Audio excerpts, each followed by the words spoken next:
नमस्कार, स्वागत है आप सभी का वीडियो गुरु में। और आज हम लोग वीडियो गुरु में बात करने वाले हैं सिंपल इंटरेस्ट और कंपाउंड इंटरेस्ट की। तो अभी तक हम लोगों ने साधारण ब्याज का जो बेसिक कॉन्सेप्ट है उसे समझा, उस पर बात करी, कैसे उस पर सवाल बनते हैं उनकी बातें करी। आज उसी में आगे हम बात करेंगे, उसी क्रम में आगे बढ़ते हुए आज देखते हैं कुछ और सवाल। चलिए, तो सबसे पहला सवाल ये रहा। सबसे पहला सवाल क्या कह रहा है? 600 amount to 735 in 5 years at a certain rate of simple interest. क्या कहा जा रहा है? 600 रुपए 735 रुपए हो जा रहे हैं। कितने? 600 रुपए 735 रुपए हो जा रहे हैं 5 साल में। कितने साल में? 5 साल में। At a certain rate of simple interest, किसी एक साधारण ब्याज की दर से। If the rate of interest is increase by 2%, what will be the amount then? अगर 2% से ब्याज हम बढ़ा दें तो अमाउंट क्या हो जाएगा? एक बात समझना, पहले अमाउंट क्या होता? P 100 plus RT upon 100। पहले अमाउंट ये होना चाहिए था। अब अमाउंट क्या हो जाएगा? P 1 plus 100 plus R plus 2 T upon 100। अगर मैं चाहूं तो इसे ब्रेक करके ऐसे लिख सकता हूं, P 100 plus R T upon 100 plus 2t upon 100। बात समझना, क्या हुआ कि अब जो अमाउंट है वो ये जितना परसेंट एक्स्ट्रा ब्याज मिल रहा है उतना बढ़ जाएगा। ये जितना परसेंट एक्स्ट्रा ब्याज मिल रहा है उतना बढ़ जाएगा। तो अब हमारे दिमाग में क्या बात आई कि जो अमाउंट है वो कितना बढ़ेगा? 5 साल के लिए बढ़ेगा। और कितने परसेंट से बढ़ेगा? 2% से। यानी 5 इंटू 2, 10% और अमाउंट मिलेगा। अमाउंट प्रिंसिपल का 10% और मिलेगा। तो आपके दिमाग में क्या बात आई? 600 का 10% यानी 1/10 भाग 60 रुपए और मिलेगा। पहले 735 मिल रहा था, अब 60 रुपए और मिलेगा। इसका मतलब 735 प्लस 60 795 रुपीज हमें मिल जाएंगे। कितना मिल जाएगा? Option third 795। अगर आप यहां पे ऐसे जाते कि 600 से 735 हो रहा है, यानी कि 135 रुपए ब्याज मिल रहा है। कितने पर? 600 पर। कितने साल में? 5 साल पे। ब्याज दर पता नहीं, डिवाइड बाय 100। फिर आप 100 से 100 कैंसिल करते, ठीक है। फिर आप कहते 5 से ये आपका चला जाएगा, 5 से ये आपका कितनी बार जाता? 2 7 27 है। फिर आप कहते 3 से ये भी चला जाएगा 9 बार और ये 2 बार। फिर आप कहते R जो आया है वो 4.5 आया है, 2% बढ़ गया यानी 6.5 हो जाएगा। यानी अब जो R होगा वो 6.5 होगा क्योंकि 2% ज्यादा है। फिर आप क्या करते? 600 का 6.5 निकालते 5 साल के लिए अपॉन 100।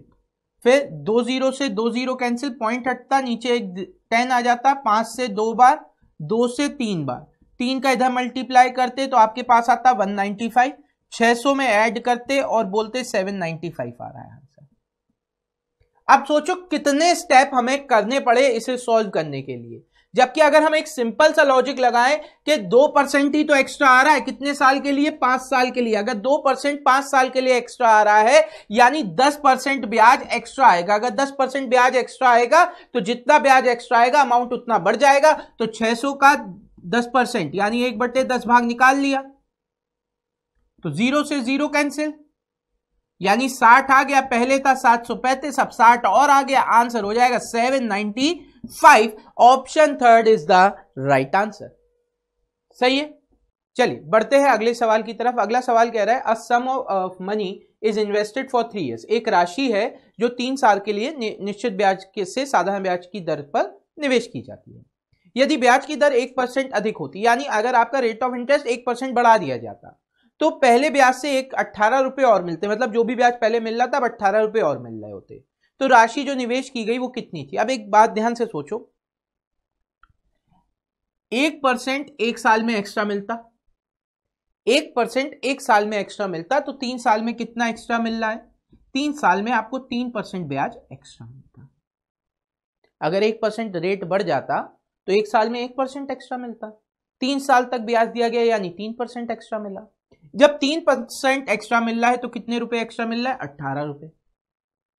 जब 3% एक्स्ट्रा मिल रहा है तो कितने रुपए एक्स्ट्रा मिल रहा है? 18 रुपए। यानी ये 18 रुपए 3% के बराबर। ये 18 रुपए कितने के बराबर होगा? 3% के बराबर। 100% सम पूछा गया तो 100% कितना हो जाएगा? 100% आपका हो जाएगा 6 से डिवाइड हुआ 600। 100% कितना हो जाएगा? ऑप्शन 1 600।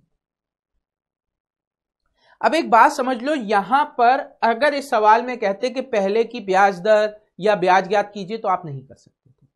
यहां पे केवल एक चीज ज्ञात हो सकती थी, वो था प्रिंसिपल। अगर पुराना रेट ऑफ इंटरेस्ट पूछा जाता नहीं बता सकते। पुराना अगर आपसे अमाउंट पूछा जाएगा नहीं बता सकते।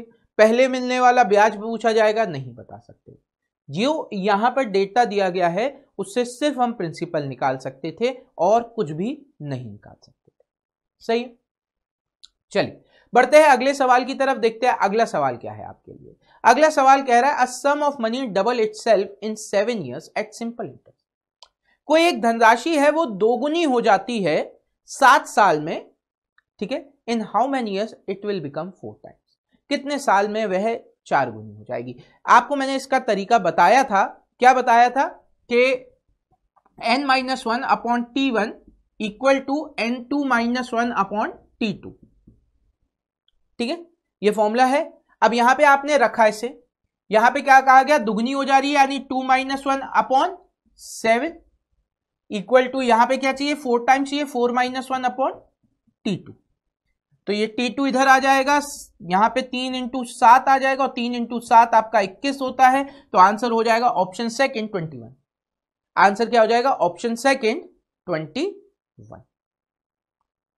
क्लियर है बात? तो यहां पे बिल्कुल आपका लॉजिकली सवाल है। अब आप देखो इसकी अप्रोच मैंने आपको पहले भी बताई थी। अगर आपसे कहा जा रहा है अमाउंट जो है वो n टाइम्स ऑफ p है, तो प्रिंसिपल जो इंटरेस्ट जो है वो n-1 टाइम ऑफ p हो जाएगा। n-1 टाइम ऑफ p बराबर होना चाहिए p into r into t upon 100, ठीक है। अब p कैंसिल है। अगर रेट में कोई बदलाव नहीं है और टाइम में बदलाव आ रहा है तो टाइम को हम t1 मान लेते हैं। तो ये आपका आ गया n1-1, n1 मान ले रहे अपॉन t1 पहली कंडीशन के लिए, ये बराबर हो गया r अपॉन 100। देखो 100 अपने आप में कांस्टेंट वैल्यू है, r अपने आप में कांस्टेंट वैल्यू है क्योंकि उसमें कोई बदलाव नहीं आ रहा, दोनों जगह रेट सेम रह रहा है। अगर दोनों जगह रेट सेम रह रहा है तो हमें पता है दूसरे केस में अगर मैं n2-1 अपॉन t2 निकालूंगा तो भी वो r/100 ही आएगा, है ना। वैल्यू सेम ही तो रहेंगी, यहां पे n2 हो जाएगा, यहां r2 हो जाएगा, r अपॉन 100 की वही वैल्यू, यानी ये दोनों इक्वल हो जाएगा। तो हमारा फॉर्मूला क्या हो जाएगा? n1-1 upon t1 equal to n2-1 upon t2। ये बेसिक फॉर्मूला हमारा ड्राइव हो जाता है। आपको यहां पे बस वैल्यूज रखनी है। अब इस तरीके के सवालों में हम बिना पेन चलाए भी कर सकते हैं। कैसे? 2 रुपए आपको पहले मिल रहा था, 2 रुपए में 1 रुपए आपने लगाया, 1 रुपए दिया बदले में 2 रुपए मिला, यानी 1 रुपए मिलने में आपको 7 साल लग रहे हैं ब्याज। 2 रुपए में 1 रुपए आपका है, बचा 1 रुपए, इसके लिए 7 साल। अब 4 रुपए मिल रहे होते तो 4 रुपए में 1 रुपए आपका है, यानी 3 रुपए ब्याज मिल रहा है। 1 रुपए ब्याज मिलने में 7 साल, 3 रुपए ब्याज मिलने में 21 साल। 1 रुपए ब्याज मिलने में 7 साल तो 3 रुपए ब्याज मिलने में 21 साल। सिंपल सा कॉन्सेप्ट। अगले सवाल की तरफ बढ़ते हैं। अगला सवाल क्या कह रहा है? अगला सवाल कह रहा है in 5 years the sum double itself at simple interest. 5 साल में in 5 years the sum double itself, जो धनराशि है वो अपने आप की दुगनी हो जाती है। In how many years it will become 8 times। कितने साल में ये 8 गुना हो जाएगा। चलो वीडियो को पॉज करो, सॉल्व करने का प्रयास करो। वीडियो को पॉज करो, सॉल्व करने का प्रयास करो। हम लोग वर्बली इसको सॉल्व करेंगे, ठीक है। फिर चलिए, मैं मान लेता हूं आप लोगों ने वीडियो पॉज किया होगा, आपने सॉल्व किया होगा और आपका आंसर आ गया होगा। अगर नहीं आया तो देखिए कैसे करेंगे। जैसा मैं बोल रहा हूं वैसे सोचो। 5 साल में एक धनराशि क्या हो जा रही है? दुगनी हो जा रही है, यानी 2 रुपए मिल रहे हैं आपको, 1 रुपए जिसमें आपका है। 2 रुपए मिल रहे हैं, 1 रुपए आपका है, यानी 1 रुपए ब्याज प्राप्त करने में 5 साल। अब 8 रुपए चाहिए, 8 रुपए में 1 रुपए आपका होगा, यानी 7 रुपए ब्याज चाहिए। 8 गुना हो जाना चाहिए ना, 8 गुना मिलना चाहिए, यानी 8 रुपए मिलना चाहिए। 1 रुपए जो आपने दिया था वो आपने निकाल लिया, बचा कितना 7। 1 रुपए होने में 5 साल लग रहे थे, तो 7 रुपए होने में 35 लगेंगे। 7 5 35। Option second right answer.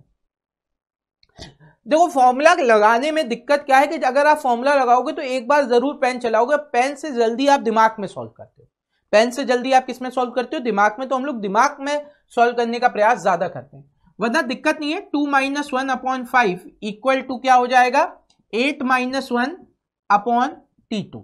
तो ये क्या हो जाएगा, T2 इक्वल टू 7 × 5 35। तो ऑप्शन सेकंड राइट आंसर हो जाएगा। क्लियर है? इस तरीके से आप सवाल को सॉल्व कर सकते हो। अगला सवाल, अगला सवाल क्या कह रहा है, a sum of money in certain time at 10% rate of interest become 3.5 times. Now at what rate of interest becomes 2.5 times in the same time? अब देखो क्या कहा जा रहा है, कोई एक धनराशि है, एक निश्चित आपका टाइम फिक्स कर दिया, टाइम कांस्टेंट कर दिया है। एक बार दिया गया है आर जो है वो 10% है, दूसरी बार आर हमें पता नहीं। कहा जा रहा है इस टाइम जो है वो N1 3.5 हो जा रहा है, या मैं 3.5 लिख लूं, और इस केस में N2 जो है वो भी 2.5 हो जा रहा है। रेट आपको ज्ञात करना है। मैंने आपको बताया था कि अगर रेट आपका फिक्स है यानी रेट कांस्टेंट है, तब फॉर्मूला होता है N1 - 1/R1 equal to N2 - 1/R2। जबकि अगर टाइम कांस्टेंट है तो आपका केस क्या हो जाता है, N1 ये T1 ये T2, और इस केस में क्या हो जाएगा, N1 - 1/R1 equal to N2 - 1/R2। ठीक, रेट और टाइम इनवर्सली है तो फर्क नहीं पड़ेगा। अब देखिए यहां पे आपने क्या किया, 3.5 - 1/10 इक्वल टू 2.5 - 1 कितना R2। तो R2 कितना हो जाएगा, 15। 1.5 × 10 15 लिख दिया, डिवाइड बाय 2.5। ठीक है, पॉइंट हटाया, 0 आ गया, 25 से 6 बार। अगर आप चाहो तो इसको ऐसे भी लिख सकते हो, 1.5 × 10 डिवाइड बाय 2.5, पॉइंट हटेगा, पॉइंट हटेगा, 5 से 5 2 बार, 5 से 3 बार, 3 दूनी 6। कैलकुलेशन आप जैसे भी करना चाहें वैसे कर सकते हैं, पर हर केस में आपका आंसर ऑप्शन थर्ड यानी 6 ही आएगा। हर केस में आंसर ऑप्शन थर्ड यानी 6 ही आएगा। चलिए बढ़ते हैं अगले सवाल की तरफ, देखते हैं अगला सवाल क्या है आप सभी के लिए। तो अगला सवाल यहां पे है कि the simple interest on a sum of money is 1.25 times of the principal. अब आपसे कहा जा रहा है जो सिंपल इंटरेस्ट है SI जो है वो 1/25 टाइम है प्रिंसिपल के, 1/25 टाइम है प्रिंसिपल के। When the number of years is equal to the rate of interest per annum. जब T इक्वल टू R है, जब T इक्वल टू R है, तो वो कह रहे R आपको ज्ञात करना है। तो अगर अभी मैं बेसिक से जाता, मैं कहता 1/25 P equal to P into R into T upon 100। ठीक है, P से P कैंसिल, 25 से 4 बार। अच्छा, T की जगह में क्या रख सकता हूं, R, तो R स्क्वायर इक्वल टू 4 हो गया, R की वैल्यू 2 आ गई। R की वैल्यू कितनी आ गई, ऑप्शन सेकंड 2, R की वैल्यू 2 आ गई। क्लियर है? अब इस सवाल की दूसरी अप्रोच क्या है, देखो 1/25 हो रहा है प्रिंसिपल का, 1/25 का मतलब क्या होता है, 4%, यानी ब्याज जो है वो 4% के बराबर है। 1/25 का मतलब 4%, यानी जो ब्याज है वो 4% के बराबर है। और आपको पता है ब्याज प्रतिशत होता है R इंटू टी। अब R और T दोनों बराबर हो गए, यानी R स्क्वायर 4 के बराबर है, तो R की वैल्यू 2 हो गई। R स्क्वायर 4 के बराबर है, तो R की वैल्यू 2 हो गई। चलिए बढ़ते हैं अगले सवाल की तरफ, देखते हैं अगला सवाल क्या है आप सभी के लिए। अब कह रहे हैं a sum becomes 29/25 times of itself when the amount of years is equal to the rate of interest per annum, the rate of interest is, एक निश्चित धनराशि स्वयं की 29/25 गुना हो जाती है जब वर्ष की संख्या ब्याज प्रति वर्ष की दर के बराबर हो जाए। ब्याज दर है। अब देखो यहां पे अगर मैं इसको नॉर्मली बात करूं तो आपको पता है 29/25 हो रहा है प्रिंसिपल का अमाउंट, यानी अगर मैं इसमें प्रिंसिपल माइनस कर दूं तो ये 4/25 हो जाएगा प्रिंसिपल का। अगर ये 4/25 हो रहा है प्रिंसिपल का, फिर से फॉर्मूले में रखा 4/25 of principal equal to principal into R, और टाइम भी आर के बराबर है तो इंटू आर डिवाइड बाय 100। आपने पी से पी कैंसिल किया, 25 से 4 बार, 4 इधर चला गया, 16 इक्वल टू आर स्क्वायर आ गया, आर की वैल्यू आपकी 4 आ गई, यानी option second is the right answer. Option second is the right answer. अब देखो इसे हम लोग और जल्दी कैसे कर सकते थे, वर्बली हो जाता। कैसे होता, 25 पर 29 हो जा रहा है यानी 4 ब्याज मिल रहा है, 25 पर 29 हो जा रहा है यानी 4 ब्याज मिल रहा है। अब 4 ब्याज मिल रहा है कितने पर, 25 पे, तो 4/25 का मतलब होता है 16%। 4/25 का मतलब होता है 16%। जिसको पता अच्छी बात है, जिसको नहीं पता 100 4 का मल्टीप्लाई करोगे 100 हो जाएगा, 4 का मल्टीप्लाई करोगे 16 हो जाएगा। ठीक है, तो 16% ब्याज मिल रहा है, 16% ब्याज मिल रहा है। आपको पता है आई परसेंट कितने के बराबर होता है, आर इंटू टी के, और आर और टी बराबर है यानी 16% आर स्क्वायर के बराबर है। आर की वैल्यू 16 आ गई, सॉरी अंडर रूट में 16 आ गई यानी 4 हो गया। स्क्वायर है ना, उस साइड आएगा तो रूट में आ जाएगा, रूट 16 यानी 4 हो गया। आप इसे वर्बली कर सकते थे, 29/25 4/25 यानी 16, ये आर स्क्वायर के बराबर है, आर की वैल्यू 4। चलिए इस सवाल की बात करते हैं। अब यहां पे देखिए क्या कह रहा था, आप लोगों का आंसर आ गया होगा, मैं मान के चल रहा हूं। ठीक है, तो जल्दी से इसको देख लेते हैं क्या करना है। 3 साल 2% बढ़ाया, 3 साल 2% बढ़ाया यानी 3 इंटू 2 6% बढ़ गया। 3 साल 2% बढ़ाया यानी 3 इंटू 2 6% बढ़ गया। 6% बढ़ने पे 54% बढ़ जा रहा है, 6% बढ़ने पे 54% बढ़ जा रहा है, तो 54 divide by 6 54 divide by 6। Find the sum invested into 100 कर देंगे तो सम आ जाएगा, परसेंट हटा दो। 6 से ये कितनी बार चला जाएगा, 9 बार, 9 इंटू 100 900 आंसर हो गया। 9 इंटू 100 900 आंसर हो गया। Option second is the right answer. चलिए, तो ये बहुत इजी सा सवाल था, आप लोगों ने कर लिया होगा, आप सभी का आंसर 900 आ रहा होगा, ये उम्मीद करते हैं। अब बढ़ते हैं अगले सवाल की तरफ। अगला सवाल भी बहुत प्यारा सा सवाल है। यहां पे इसी बात को थोड़ा सा घुमा के कहा गया। देखिए क्या कहा गया, a sum is given on simple interest, एक राशि है, धनराशि है जो 2 वर्ष के लिए दी गई है 4% पर। यदि राशि को 5.5% कर दिया जाए तो इंटरेस्ट जो है वो 1800 बढ़ जाता है। फाइंड द सम, यानी राशि ज्ञात कीजिए। अब एक बात समझना, क्या कहा जा रहा है, पहले 4% पे दिया गया था, अब 5.5% पे दिया गया है। पहले 4% पर दिया गया था, अब 5.5% पर दिया गया है, यानी कि 1.5% एक्स्ट्रा मिल रहा है। यही तो हुआ, रेट आप कितने से बढ़ा रहे हो, 1.5% से। कितना, 2 साल के लिए रेट आप बढ़ा रहे हो 1.5% 2 साल के लिए, यानी एक्चुअल में 3% बढ़ा रहे हो। ब्याज कितना बढ़ा रहे हो, 3%। यहां पे कितना बढ़ा है, 1800। तो 1800 जो है वो 3% के बराबर है। 100% ज्ञात कर लो। 3 से ये चला जाएगा 600 बार, यानी 6 और 1 2 3 4 60,000 आंसर आ गया। Option second 60,000 answer. अब यहां पे कुछ भी पूछा होता तो हम बता सकते हैं, ठीक है। पूछा होता पहले वाला प्रिंसिपल बताओ, तो आप क्या करते, 60,000 का 8% निकाल देते, 60,000 का 8% निकाल देते, 4800।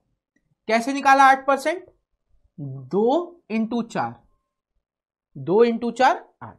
पूछा होता बाद वाला इंटरेस्ट निकालो, बड़ा वाला, तो बड़ा हुआ इंटरेस्ट कैसे निकालते, 60,000 इंटू, ठीक है, क्या करते 11% निकाल देते, ठीक, यही करते।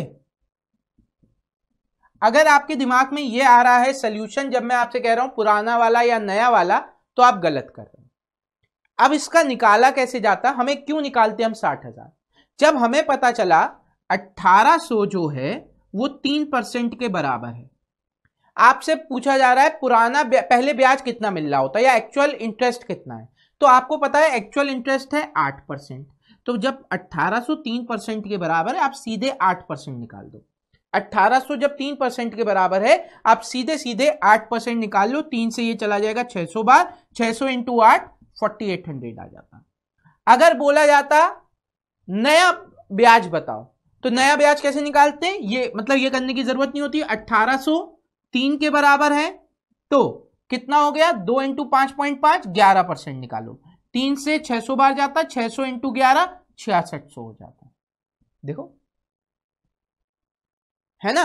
तो जब भी इस तरीके का सवाल आए और अगर ब्याज पूछ लिया जाए तो आप ब्याज डायरेक्टली निकाल सकते हो, प्रिंसिपल निकालने की तब हमें जरूरत नहीं पड़ती। क्लियर है बात? चलिए बहुत बढ़िया, अगले सवाल की तरफ बढ़ते हैं। अगला सवाल क्या कह रहा है? अगला सवाल कह रहा है, a sum of rupees 4000 is lent out in 2 parts. 4000 रुपए 2 पार्ट में दिया गया है। One part is given at 8% rate of interest, simple interest, and the other at 10%। ठीक है। If the annual interest is 352 then the sum lent at 8% is. अगर annual interest उनको 352 मिल रहा है तो कितना धनराशि 8% पर दी गई है। तो अब यूजुअली हम लोग इसको कैसे करते हैं, हाँ मैं आपको बता दे रहा हूं। लोग इसे एलिगेशन से करना पसंद करते हैं। अभी एलिगेशन हम लोगों ने पढ़ा नहीं है तो इसको हम लोग बेसिक से देखेंगे। ये एक पार्ट 8% को x पर दिया गया था, x का 8%, ठीक है। और ये कितने का साल में मिल रहा है, if the annual interest, annual है तो सालाना है, प्लस बचा कितना 4000 माइनस x, ये कितने पर दिया जा रहा है 10% पर। तो आपको कितना प्राप्त हो जा रहा है, आपको प्राप्त हो जा रहा है 352। अब आप इसे सॉल्व करोगे तो 8x plus 40,000 minus 10x equal to 35200। ये इधर आएगा तो आपके पास कितना बचेगा 4800। आपके पास कितना बचेगा 4800। तो 4800 इक्वल टू ये 2x बचेगा, 10x plus 8x minus 10x plus 8x minus 2x, दूसरी साइड चला गया तो प्लस का हो गया। x की वैल्यू आपकी आ गई 2400, x की वैल्यू आ गई 2400। ठीक है। लोग एलिगेशन से कैसे करते हैं, लोग कहते हैं 352 रुपए मिल रहा है 4000 पर, तो कितना परसेंट मिल रहा है, 20 से 20 कैंसिल, 4 से 10 बार, 4 से 8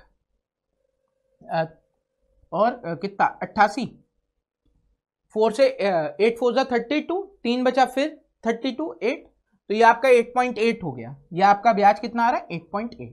अब इस पे क्या करते हैं, एलिगेशन लगा देते हैं। जब एलिगेशन पढ़ेंगे तो ये पूरा समझेंगे, फिलहाल जिनको एलिगेशन आता है वो समझ ले। 8% और 10%, बीच में आ गया आपका 8.8%, यहां से आ रहा है 0.8, यहां से आ रहा है 1.2, यानी जो पैसा है वो ब्रेक हो जाएगा 3:2। तो 5:4000 के बराबर, तो 5:4000 के बराबर, 1:800 के बराबर। तो ये आपका कितना हो जाएगा 2400 और ये आपका हो जाएगा 1600। ठीक है, चलिए इतनी बात सबको क्लियर हो गई है ना। अब बढ़ते हैं अगले सवाल। चलिए अगले सवाल की तरफ बढ़ते हैं। अगला सवाल कह रहा है, a certain some of money at certain rate of interest becomes 2100 in 2 years। 2 साल का जो अमाउंट है वो 2100 रुपए है। अब ये 2 साल का अमाउंट कैसे आएगा, प्रिंसिपल प्लस 2 साल का ब्याज at simple interest rate of interest and 2250 in 5 years। जबकि यही जो अमाउंट 5 साल का हो जा रहा है वो 2250 हो जा रहा है, यानी प्रिंसिपल प्लस 5 साल का ब्याज। अगर मैं बात समझूं तो ये अमाउंट में 150 रुपए का अंतर आ रहा है, अमाउंट में 150 का अंतर आ रहा है। क्यों आ रहा है, क्योंकि यहां पे अगर आप देखें तो ब्याज 3 साल का एक्स्ट्रा मिल रहा है, यानी 3 साल का ब्याज बढ़ने पर 150 रुपए बढ़ता है। तो 1 साल का ब्याज कितना हो जाएगा, 1 ईयर का इंटरेस्ट हो जाएगा 50। 3i अगर 150 के बराबर है तो i 50 के बराबर। तो अगर मुझे प्रिंसिपल निकालना है तो मैं कहूंगा 2100 बराबर है प्रिंसिपल प्लस 2 इंटू 50। प्रिंसिपल की वैल्यू आ गई 2000। पूछा क्या जा रहा है हमसे, ब्याज दर। ब्याज दर कैसे निकालेंगे, 50 रुपए मिल रहे हैं 2000 पर इंटू 100। 20 से 20 कैंसिल, 10 से 10 कैंसिल, 5/2 2.5% आंसर आ गया। तो ऑप्शन 4 2.5% आंसर। Option 4 2.5% answer. तो इसमें आपका अगर पूछा जाए ब्याज कितना आ रहा है 1 साल का, तो 50 आ रहा है। प्रिंसिपल कितना आ रहा है 50 इंटू 2 100, 2100 में से 100 हटाया 2000। और रेट पूछा जा रहा है तो 50 1 साल में मिल रहा है, तो 2000 का कितना परसेंट हुआ 2.5% हुआ, तो 2.5% रेट ऑफ इंटरेस्ट। ठीक है, तो ये तरीका हो गया इस तरीके के सवालों को सॉल्व करने के लिए। तो आज के सेशन में बस इतना ही। उम्मीद करते हैं आज के सेशन में जो हमने आपको सिंपल इंटरेस्ट के बारे में बताया उसने आपका सिंपल इंटरेस्ट से रिलेटेड कुछ कॉन्सेप्ट क्लियर किया होगा। और भी कॉन्सेप्ट और भी सवालों के साथ मिलेंगे अगले सेशन में, पर अभी के लिए इतना ही। अगर वीडियो पसंद आया है तो वीडियो गुरु के बारे में अपने दोस्तों को जरूर बताएं, उनके साथ शेयर करें वीडियो गुरु की इंफॉर्मेशन, ठीक है, ताकि ज्यादा से ज्यादा लोग हमारे साथ जुड़ सके। पर अभी के लिए हमें दीजिए इजाजत। Thank you everyone, have a great day and enjoy yourself.